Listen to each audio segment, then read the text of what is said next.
There's a lot of pressure on Congress to pass tax reform before the end of the year. 11 News reporter Sabrina Riley talked with Utah Senator Mike Lee to find out the latest in Washington. For families like the Lamonts. I'm Brooke Lamont, and I have 5 kids. And my husband, Matt Lamont, is a medical resident at the University of Utah. A little can go a long way. It's hard because we have medical school debt, which is really overwhelming. And so this money is just good for helping us with basic things. And when it comes to raising 5 children, Clothes for them for school, shoes for school. every penny counts. Something Senator Mike Lee understands, and why this congressional season he's fighting for families. The family is the fundamental unit of society.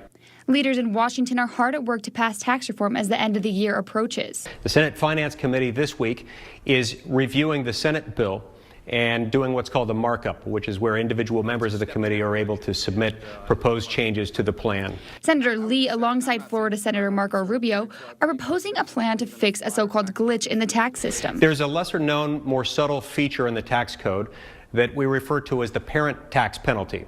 America's parents end up contributing to the senior entitlement programs twice. First, as they pay taxes, and again as they raise their children. Senator Lee wants to raise the child tax credit from $1,000 to $2,000. Compared to the $300,000 the Department of Agriculture says it takes to raise a child, it's really not that much. This per child tax credit that I'm talking about is a drop in the bucket compared to what people spend in raising their children. Recognizing Utah has one of the highest dependents claimed per tax return, some may argue Lee is only fighting for his people. Whether they live in Utah or Montana, Maryland, Massachusetts, any other state, they shouldn't be punished by the federal government for having children. He believes the family's overlooked in Washington.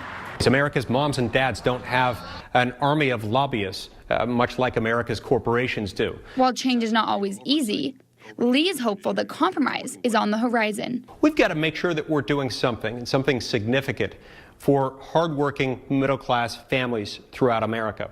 And his reform will bring relief for American families like the Lamonts. In Highland, Sabrina Riley, 11 News.